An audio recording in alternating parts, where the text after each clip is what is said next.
I recently heard a beautiful quote somewhere.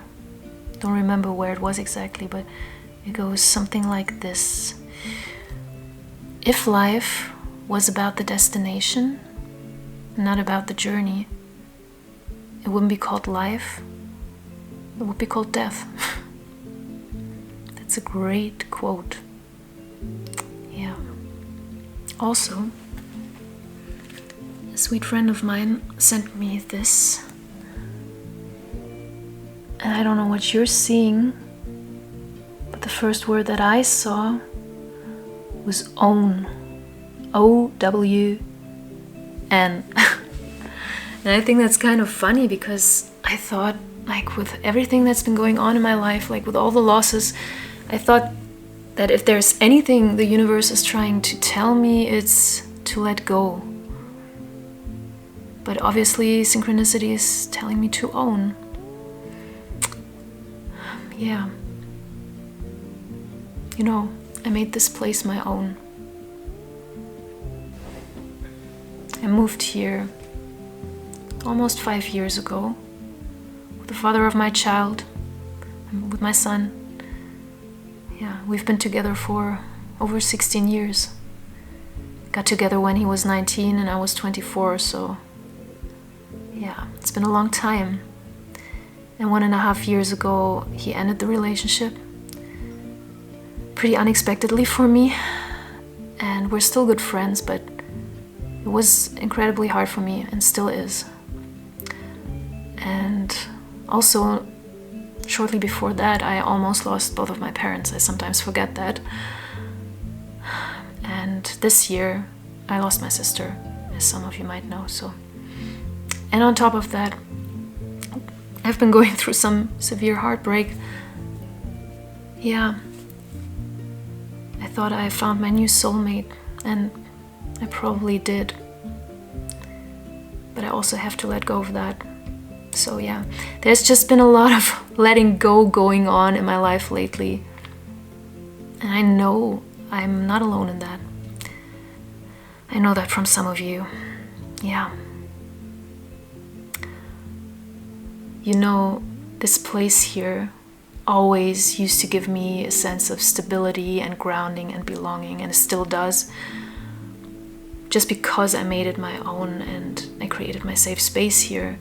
But eventually I always knew that one day I would have to let go of it, because I would not be able to sustain it. I just can't afford it. It's way too expensive. So I knew that that day would come.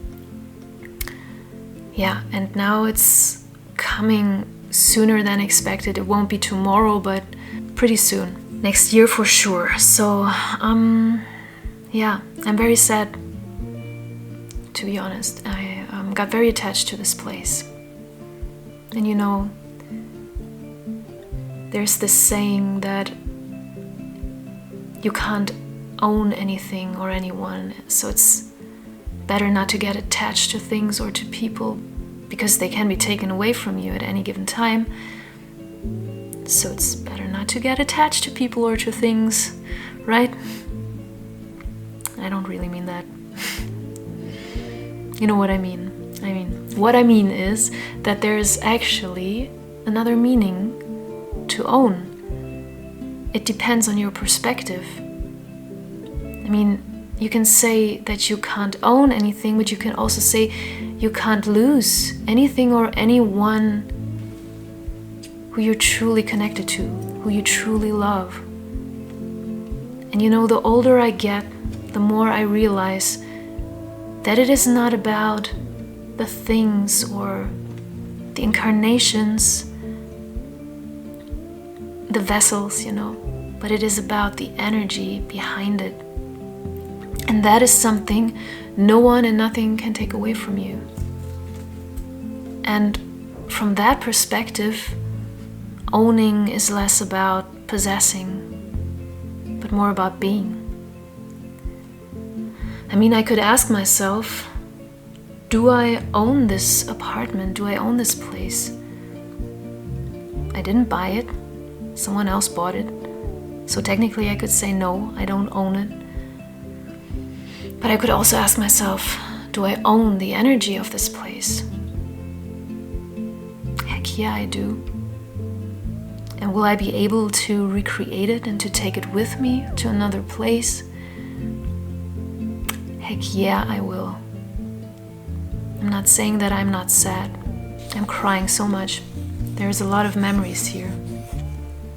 But I will take them with me. Looking back at the beginning of this year, when I started to redesign this apartment, to make it my own, shortly after the separation, I can see how much energy and time and effort and love I put into this place. And now everything will get torn down again, and I will have to rebuild everything from scratch, start all over again. And sometimes that feels so discouraging, but I also know that nothing is in vain, and that the energy I put into this place didn't vanish. It's still there. I gave myself a sense of home here. I created, I made it my own. There's this word again. And I just did it almost all by myself. Not because I didn't want to take help from other people, but because I wanted to prove to myself that I'm able to take care of myself, that I'm able to nourish myself, and to create a safe space for myself. So that was such an important part in my healing journey, and that's something no one and nothing can take away from me. And I'm a highly sensitive being, and thinking about a new place, a new environment where I don't know the conditions, it just, makes me very anxious. It's scary for me because I have no control, and I'm just very sensitive towards all kinds of things like noise and smells and all kinds of stimuli. So that's just how it is. And I don't know what to expect in a new place and how it will be like, but I just want to trust with my whole being that this new place that I will inhabit, like this vessel that I will fill with my energy and with my spirit, that it will be even better than this one. Yeah. So, it's still dark outside because it's early in the morning. There will be strange men coming into my apartment, and they will put a net on the balcony because I've been raising almost 6 generations, I think, of baby pigeons this year. And I think it started after the separation because the rooms above aren't inhabited, and they just made themselves cozy, but they also created such a mess you can't imagine.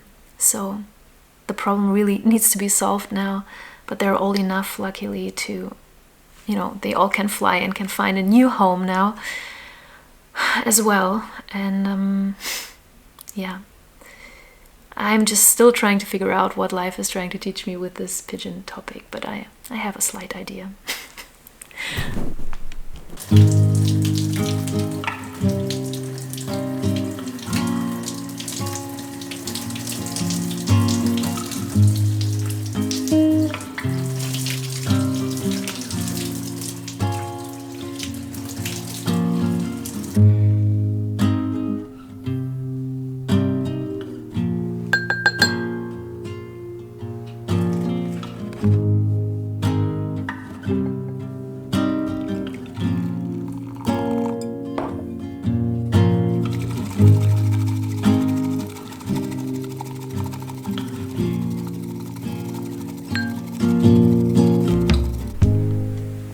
Better way to start your morning than with your favorite tea.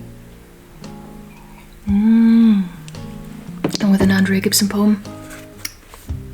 Let's see what synchronicity decides. Okay. I will just read what it says. I don't know.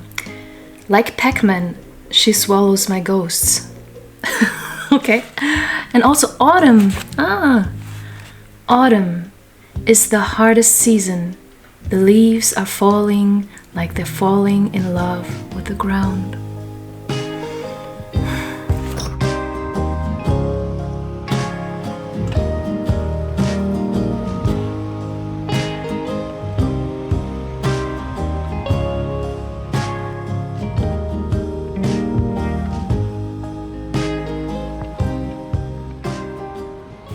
I'm a bit worried for the pigeons, to be honest. I hope that they will find a new nice neighbor where they can build their home. Yeah, it's not nice to lose a home, but they're old enough now and their new place will be even better. So I don't know if you can see those two pigeons there. I have to zoom in. But they were so little just a while ago. They were like these yellow little fluffy, now they're gone. Yeah, but also, I mean, that's also what they did, right? So because I just let them be and just let them do their thing, but as sweet as they are, it's not really, yeah, it doesn't really work, unfortunately.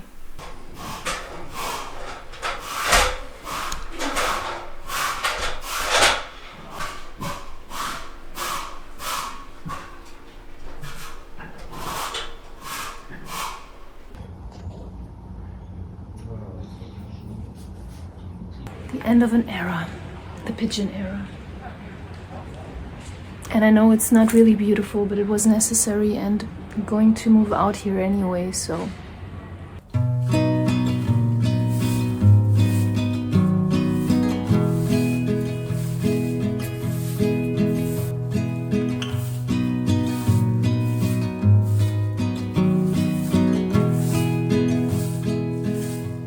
I don't think about it.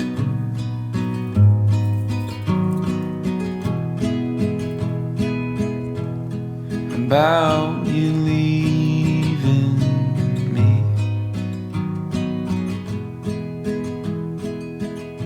I don't know who I'd be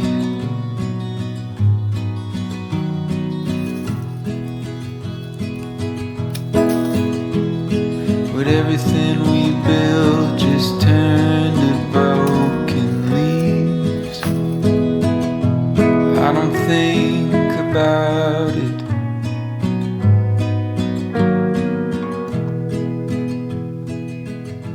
Do you think of me?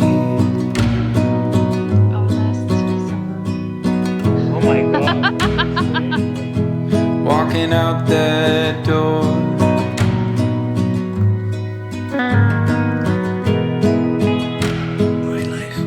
Never hearing me talk to myself in the morning anymore. It's hopelessness that really gets at me. Sometimes it's really scary to realize that I'm pretty much on my own now.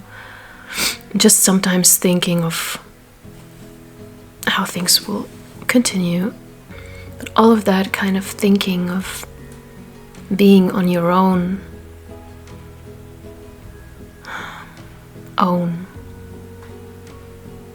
think it's a necessary step for me to confront myself with that fear, with that deep-rooted fear.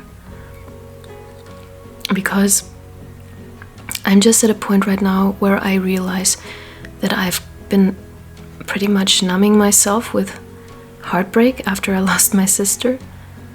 And also, I know how rare it is to find a soulmate. I know how rare that is. And so it's not easy to just get over that. So I need to get through this kind of bleak period of my life on my own. Not without the support of my friends, of course, but not like in a, you know what I mean, partnership. That's just what I feel, yeah. There's a lot of strength that only pain can teach. And Nastya, there's so many people that don't go through pain in this lifetime and they have a life. I don't know about you. I assume you agree with me on that. You would not want to live that kind of life. So our souls chose this kind of life. Yeah. I send you a big hug and looking forward to tonight.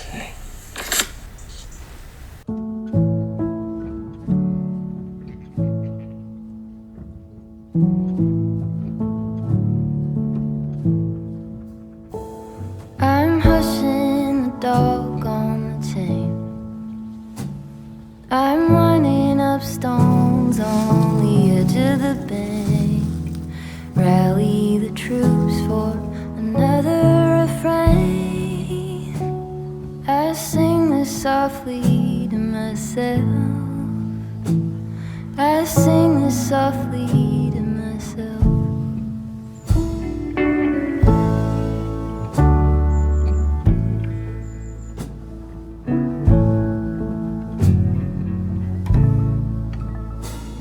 I'm buried beneath the sand. There's no way to speak or reach out my hand. Watching the paper slowly unfold, bracing for news that I can't bear to hold. While I'm singing this song to myself, I sing this softly to myself. Tore up my jeans on the fence. This iron road I cannot bend, but my walking is lighter when I walk with a friend. I sing this softly to myself. I sing this softly to myself. My home is in the now. It is where my needs are met, and where I'm connected to the ones I love and to myself, and where we all flow together as something undefinable that expresses itself through our bodies and through all the things we inhabit and surround ourselves with, that we fill with our spirit and with our love, that we get attached to until we have to let them go, only to return again to what connects all of us, to what forever leads us home, to what we never truly lose when we choose love over fear.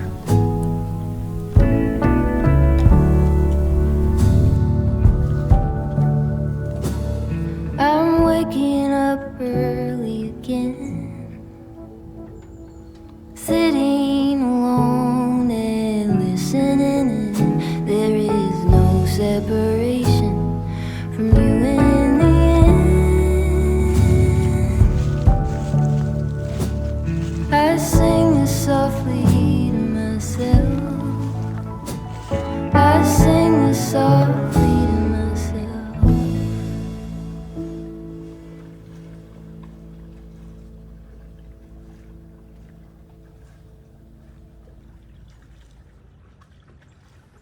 I know it's hard to believe, but I promise it's the truth. I promise one day you will say it too. I can't believe I ever thought I could lose you.